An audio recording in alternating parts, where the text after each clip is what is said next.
Aira POV. Sabay-sabay na kaming umuwi ni Annalyn at Maricel. Habang nasa daan, ay pinutakti ako ng tanong ng dalawa patungkol sa relasyon namin ni Dark. As usual, inggitan naman sa gwapo kong jowa si Maricel. Magbe-break din kayo. Bitter na wika nito. Kayo nga naman niligaw mo hanggang legal stage lang eh. Singhal ko sa kanya. Hindi kaya, sasagutin ko na kaya siya bukas.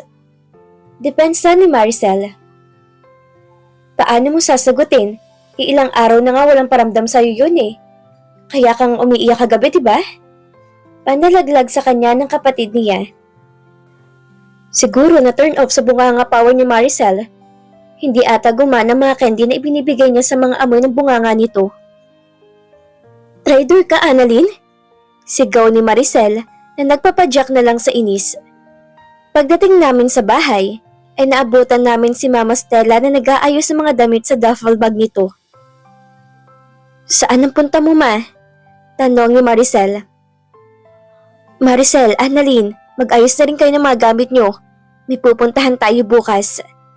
Wika ni Mama.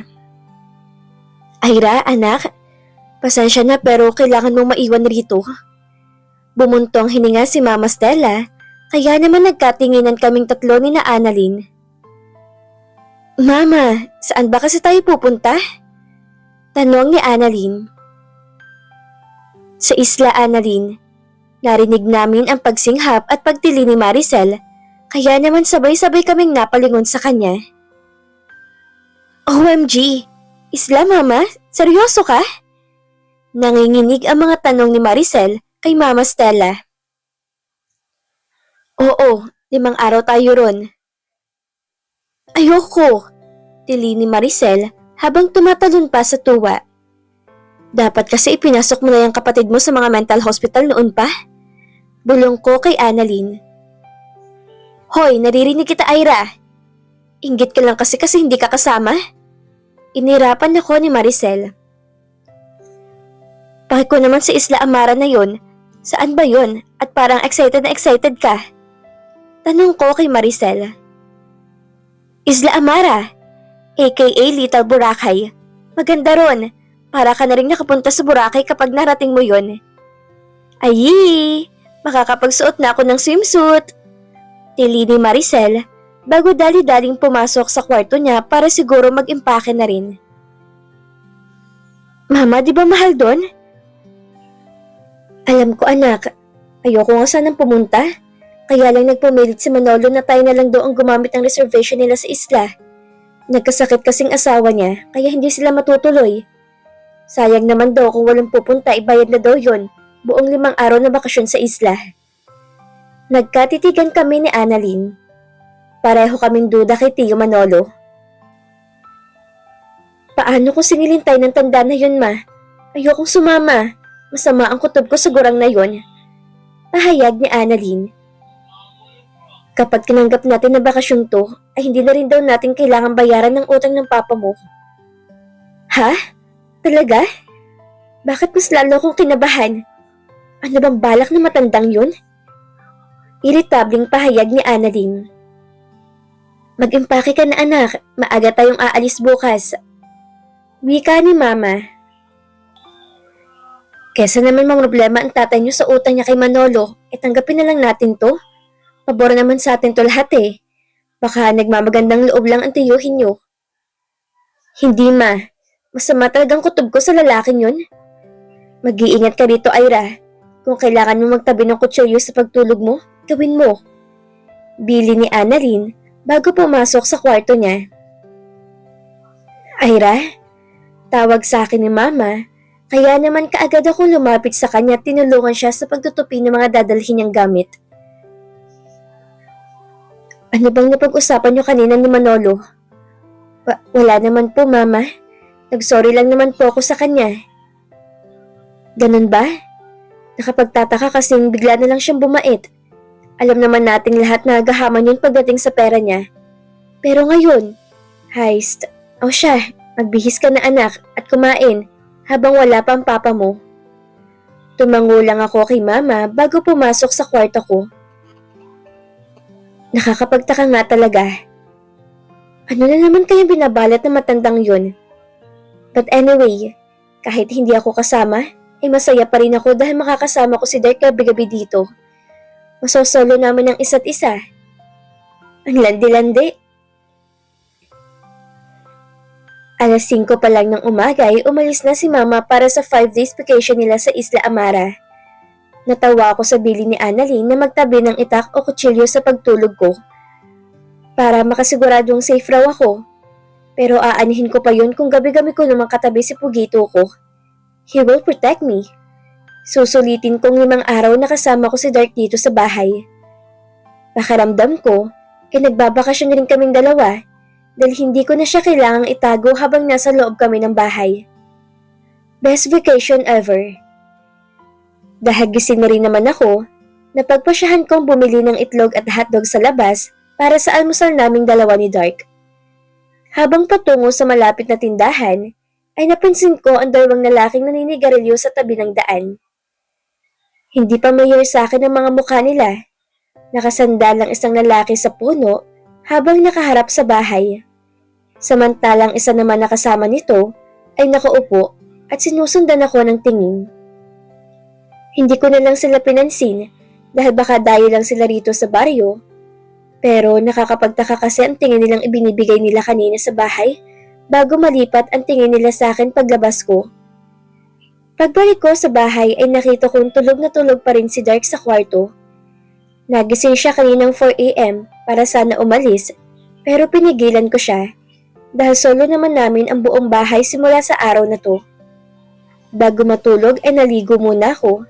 Sanay kasi ako naliligo muna bago simulan ang kahit na anong trabaho sa umaga. Ganun daw kasi dapat, sabi ni Mama Stella. Habang hindi pa pagod ang katawan, ay dapat fresh ka na para hindi manakit ang buo mong katawan. Anyway, na matapos ako sa pagluluto, ay kaagad kong sinilip si Dirk sa kwarto ko. Tulog pa rin siya. Gigisingin ko ba? Maaga pa naman kaya hinayaan ko na lang muna siyang matulog. Sa pagkakaalam ko, ay panibagong delivery na naman ng bigas mamaya o bukas, kaya siguradong mag-OT na naman siya. Mapapagod na naman yung Pugito ko. Habang abala ko sa pagtitimpla ng kape, ay may yumakap sa bewang ko galing sa likuran. Umaga pa lang, ay ang bango-bango na kaagad ni Dirk. Sana all. Gusto mo rin ba ng kape? Tanong ko sa kanya. Umungo lang siya bilang sagot sa akin. Halatang inaantok pa. Dirk, bitaw muna. Kukuha lang ako ng baso mo. Pero parang wala siyang narinig dahil nanatili siyang nakayakap sa bewang ko habang nakabaon sa leeg ko ang mukha niya. Wala akong ibang choice kundi ang pumunta sa kusina habang yakap pa rin ako. Para siyang naliligaw na bata sa inaakto niya. Paano kaya kapag nahanap na siya ng pamilya niya? Siguradong paghihiwalay nila kami dahil sa magkaiba naming estado sa buhay. Mayaman si Dirk at mahirap ako, kaya anong say ko sa kanila?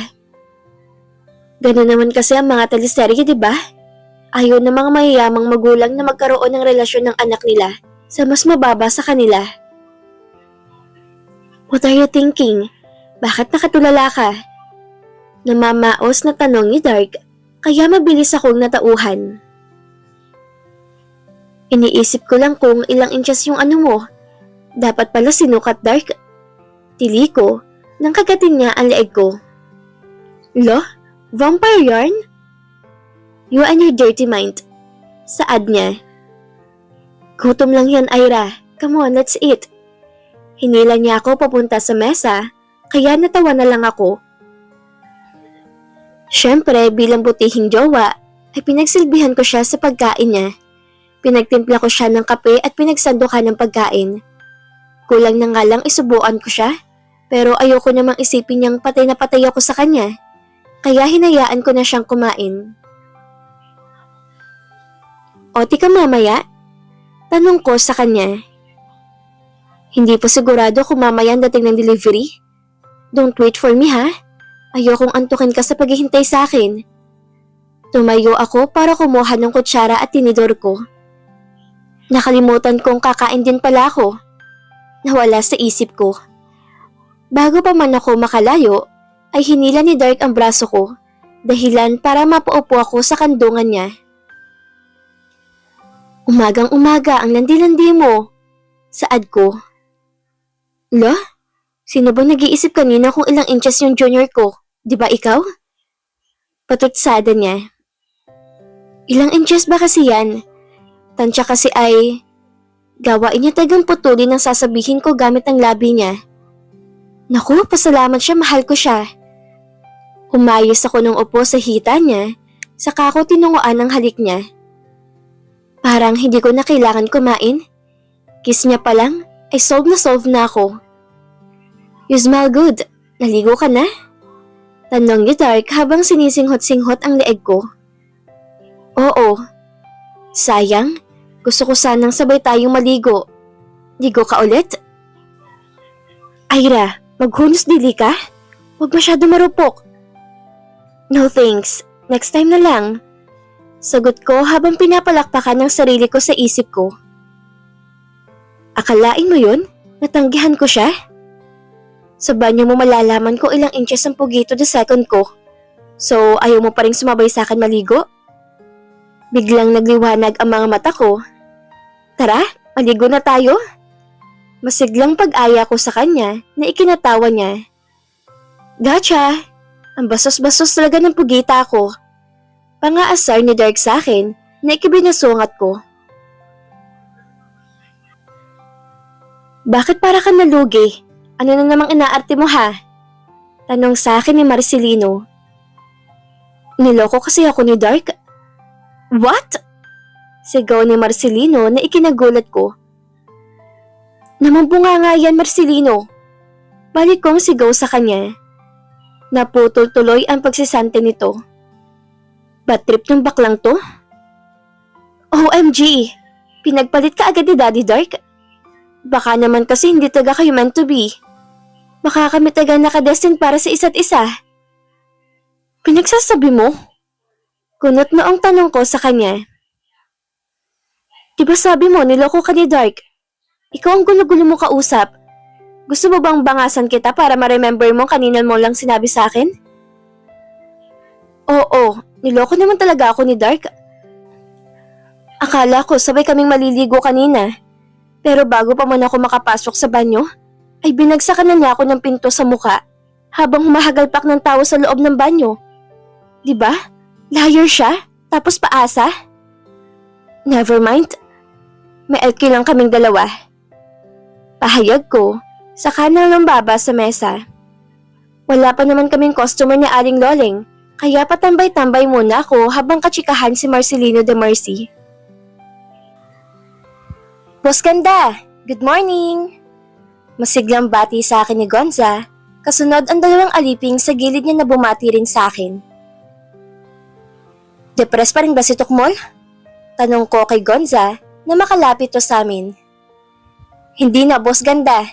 Nalaman niya kasing may pag-asa pa siya kay Mosa na mabalitaan niyang kayo na ni Boss Dark.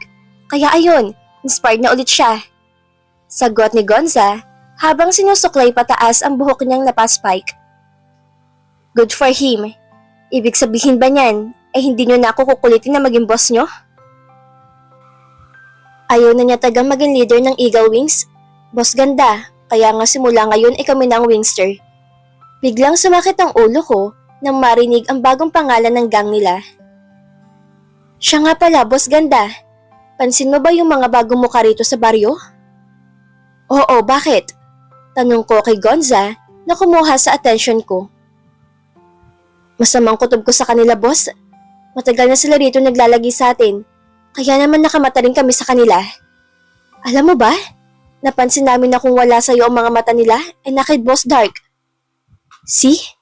Kahit lalaki ay mababakla pagdating sa gwapuhang taglay ni Daddy Dark. Pahayag ni Marcelino. Sila rin ba mga lalaking nakaitim na suot noon? Oo, sila nga. Nag-change outfit lang. Saad ni Gonza na nagbigay takot sa akin.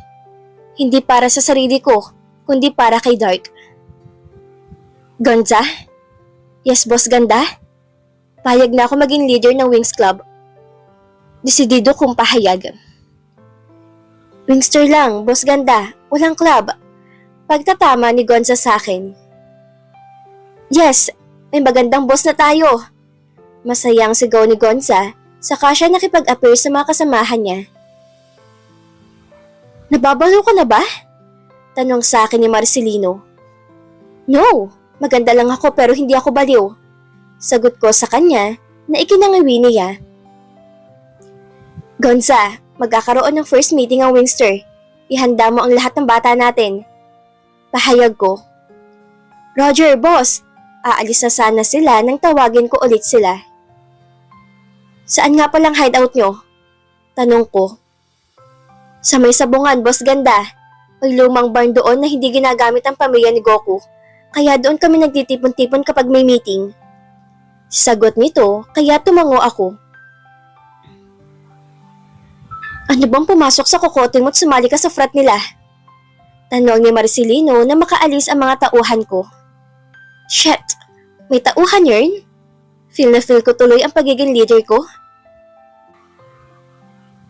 Kailangan ko sila para sa espesyal na misyon, Marcelino. Wala man silang maibubuga pagdating sa totoong bakbakan, magagamit ko man sila para maging mga mata ko sa paligid.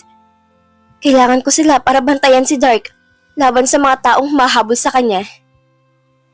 Hindi ko alam kung anong totoong dahilan kung bakit nila gustong hulihin at patayin si Dark. Pero hindi ko hayaang saktan nila yung jowa ko. Not again. At ano misyon naman yan? Make sure mi Pugito is safe and sound. Napatampal ng kanyang noo si Marcelino. Your wife, girl? Malala ka na. Stage 5 na yan. At dito na po nagtatapos ang kabanata ng ating kwento. Muli niyo po akong samahan sa mga susunod na kabanata na ibabahagi ko sa inyo. Maraming salamat po at ingat po tayong lahat.